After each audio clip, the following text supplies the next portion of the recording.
ও রে, দেখছেন পালসার রাইডারের মধ্যে একটা সোয়াগ আছে, লুঙ্গি পরে কি শাই করে টাইনে একটা জিনিস আপনাদের সাথে শেয়ার করি এবং আপনাদেরও নলেজ এনরিচ করি যে প্রথম প্রথম না জানলে মানুষজন কিভাবে মজা নেয় সেটা আপনারা দেখতে পারবেন। হর্নটা শুনছেন? হর্নটা হলো আমার পাশের এই যে স্প্লেন্ডার প্লাসের, যে এরকম নামি দামি একটা মোটর বাইক ব্র্যান্ড আমারে বোকা বানায় দিল।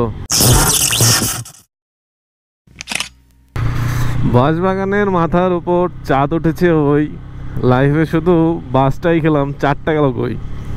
তো আজকে এরকমই একটা কবিতা দিয়ে ভিডিওটা শুরু করতেছি। আজকে বাস খাওয়ার গল্প না বললেও বোকা হয়ে যাওয়ার একটা গল্প আপনাদের সাথে শেয়ার করব, এই কারণেই আসা। আজকে কয়েকদিন ধরে ভিডিও বানাইতে পারতেছি না, মানে শুট করতে পারতেছি না, ব্যস্ততা সব দিক দিয়ে ঘিরা বসছে, এই কারণে ভিডিও করার সুযোগ সুবিধাও কমে যাচ্ছে।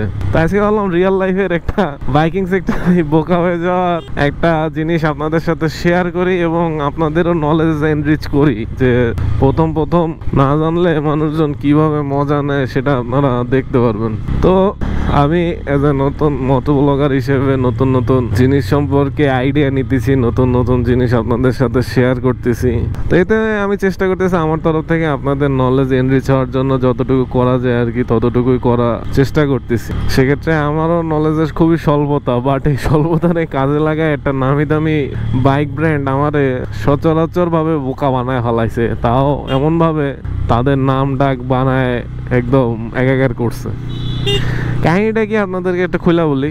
তো কয়েকদিন আগে, মাসখানিক আগে বা 1.5 মাসের মতো হয়েছে, আগে গেছিলাম নামি দামি ব্র্যান্ডের একটা বাইক ক্রয় করতে। সচরাচর বাইক ব্র্যান্ডের শোরুম দিয়া কিনলে অতটা দেখে নেওয়ার মতো কিছু থাকে না, টুকটাক জিনিসপত্র একটু আছে যেটা চেক আপ করে নিলেই হয়। সেকেন্ড হ্যান্ড বাইকের মতো অত কিছু মেজার করে কেনা লাগে না। তো যাই হোক, আমরা ওই টপিকে কথা না বললি যে কি দেখে বাইক কেনা লাগে বা হোয়াট এভার। তো ওইখানে যে বোকা হয়েছি কোন জায়গায় সেটা আপনাদের সাথে একটু শেয়ার করি এবং আমি দেখাইতেছি জিনিসটা আসলে অনেক ইনফরমেটিভ, যে জিনিসটা আসলে যে বাইকার হইলে আপনার জানা দরকার। তো বাইক কিনলেই সচরাচর ভাবেই আমরা কি জিজ্ঞাসা করি যে ভাই নাম্বার প্লেট কতদিনের মধ্যে পাওয়া যাবো, বা গাড়ির নাম্বার প্লেট না ঠিক নাম্বার কয়দিনের মধ্যে পাবো। তা মোটামুটি বেশি দিন সময় লাগে না, সব বাইক ব্র্যান্ডই 1 সপ্তাহের মধ্যে, কেউ কেউ তো আছে 1 দিনের মধ্যে নাম্বার প্লেট দেওয়ার কথা দিয়ে ফেলায়। তো যাই হোক, তো আমাদের সেই নামি দামি ব্র্যান্ডও বলছে 1 সপ্তাহের মধ্যে নাম্বার পেয়ে যাবেন।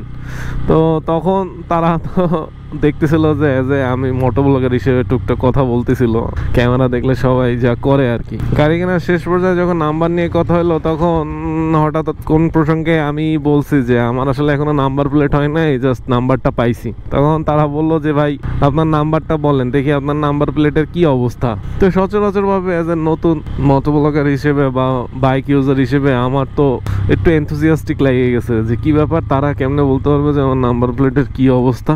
তারপর আমি তাদের বললাম আমার নাম্বার অমুক অমুক। তো তারা কিছুক্ষণ দেখলাম ফোন স্ক্রল করে বলে দিল যে আপনার নাম্বার প্লেট রেডি হয়ে গেছে, এটা শিপমেন্টের জন্য যাচ্ছে। তো আমি তো জাস্ট অ্যাস্টনাইজড হয়ে গেছি, কি বলে কি তারা, আসলে এত নামি দামি ব্র্যান্ড, তাদের কি আলাদা কোনো হয়তো ডেভেলপার সফটওয়্যার বা আলাদা কোনো সফটওয়্যার সিস্টেম আছে যে যার কারণে তারা খুব সুন্দরভাবে আমার এটা বলে দিল, এবং তারা দেখি লাইসেন্স নিয়েও বলে দিতেছে কবে কি লাইসেন্স পাওয়া যাবে। কিন্তু আমি আসলে একটা ভুল যেটা করছি, তাদেরকে ওরকম ভাবে জিজ্ঞাসা করি নাই। হিরো এক্সট্রিম গাড়িটা একটা রিভিউ করা দরকার। এই গাড়িটা মোটামুটি ভালোই মার্কেট কাঁপাচ্ছে, তারপরে এর কিছু ডিমেরিটস আছে। আমি ফার্স্ট ইমপ্রেশন নিয়ে একটা ভিডিও করছিলাম, সেটা মোটামুটি ভালো ভিউ হয়েছিল, বাট কিছু কিছু মানুষ কমেন্ট করছে যে এদের বিল্ড কোয়ালিটি নিয়ে একটু প্রশ্ন আছে, সেটা নিয়ে একটু কথা বলতে হবে একদিন। দেখি এটা রিভিউ ইউনিট হাতে পেলে একটু কথা বলবো এই নিয়ে। তো যাই হোক, সেই প্রসঙ্গে ফিরে আসি। তো আমি তাদেরকে সচরাচর জিজ্ঞাসা করি নাই যে তারা কিভাবে এটা বললো না বললো। তারা তো বলতেছে যে হ্যাঁ আমরা জানি, আমাদের ওরকম ডেভেলপ করা আছে। কিন্তু তারা যে এই ফাঁকে মজা নিয়ে নিছে আমার কাছ থেকে, আমি আসলে এটা ভ্রূণাক্ষরেও বুঝতে পারিনি কি মজা নিছে, সেটা আপনাদের সাথে একটু শেয়ার করি। কিছুদিন আগে আমি হঠাৎ করে ফেসবুক ইউটিউব স্ক্রল করতে করতে একটা সফটওয়্যার সম্পর্কে নলেজ পাই। কি সফটওয়্যারটা হলো বিআরটি এর একটা কি স্পেসিফিক নাম আমি দেখাচ্ছি আপনাদেরকে, ফোনটা বের করে একটু পরে। তো এই সফটওয়্যার বের করে দেখি এইখানে নাকি গাড়ির নাম্বার দিলি, নাম্বার প্লেটের স্ট্যাটাস, এরপর আপনার লাইসেন্সের স্ট্যাটাস চলে আসতেছে। ই ড্রাইভিং মানে স্মার্ট কার্ডের, সরি লাইসেন্সের স্ট্যাটাস না, স্মার্ট কার্ডের স্ট্যাটাস। তো জিনিসটা টোটালি অবাক করার মতো। তখন তো আমি টোটালি বেকু হয়ে গেছি যে এরকম নামি দামি একটা মোটর বাইক ব্র্যান্ড আমারে বোকা বানায় দিল। ও রে, দেখছেন পালসার রাইডারকে মধ্যে একটা সোয়াগ আছে, লুঙ্গি পরে কি সাই করে টাইনে গেল, একটা আলাদা ব্যাপার স্যাপার। নাই শালা ভাই ক্যামেরা দেখে হাই বের হয়ে গেল না, ক্যামেরায় ধরা পড়ছে কিনা আমি জানি না। ওনার পিছের চাকাটা যে আসমান উঠে গেছে, বিশাল ব্যাপার। এইভাবে যে বোকা হয়ে যাবো এটা আসলে আমি নিজেও বুঝতে পারি নাই। খারাটান কি রে ভাই, সবাই টাইনে চলে যাইতেছে, একটু তো না টানাটানি করলে হয় না। তো যাই হোক, টানাটানি না করি, আমরা এইসবের ভাবে গাড়ি চালাই না, আমরা রিল্যাক্সে গাড়ি চালানোর মানুষ। তো সামনে এক জায়গায় দাঁড়ায় আপনাদেরকে একটু দেখাই আমি কোন সেই সফটওয়্যারটা, আপনাদেরকে একটু নলেজ এনরিচ হবে। যদিও আপনারা অনেক অভিজ্ঞ ব্যক্তি, আমি এই লাইনে নতুন সফটওয়্যারের জানার ব্যাপারে, তারপরে শিখতেছি এবং শেখার সাথে সাথে শেয়ার করতেছি। নলেজ জানলে শেয়ার করে সেটা ইনফরমেশন হয়, তাই না? চলেন একটা ফাঁকা জায়গায় যাই, ফাঁকা জায়গায় যেয়ে আপনাদেরকে সফটওয়্যারটা সম্পর্কে একটু আইডিয়া দিই। বাবা রে বাবা, হর্নটা শুনছেন? হর্নটা হলো আমার পাশের এই যে স্প্লেন্ডার প্লাসের।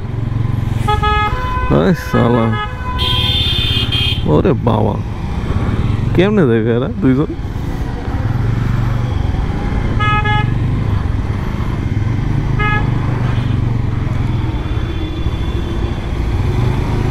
দেন হেলমেট নাই, কিছু নাই, রাইডিং স্টাইল দেন। আবার যাইবে এই সাইডে, উনি ওই সাইড দিয়ে ওভারটেক করতেছে, দেন এই যাচ্ছে আমার বাড়ি দিয়ে রোডে গাড়ে। তো তাহলিং করে বাবা। তো এটা হলো বিআরটির সফটওয়্যারটা কই গেল, এই যে বিআরটির ডিএনপি সফটওয়্যার। আমার ঠিক নেট নাই, এই যে সফটওয়্যারটা এটা তো এসে এমনি পাবেন। এই জায়গায় স্মার্ট কার্ডের এবার ডিজিটাল নাম্বার প্লেটের সব কিছু পাওয়া যাবেন আপনারা ডিটেলসে।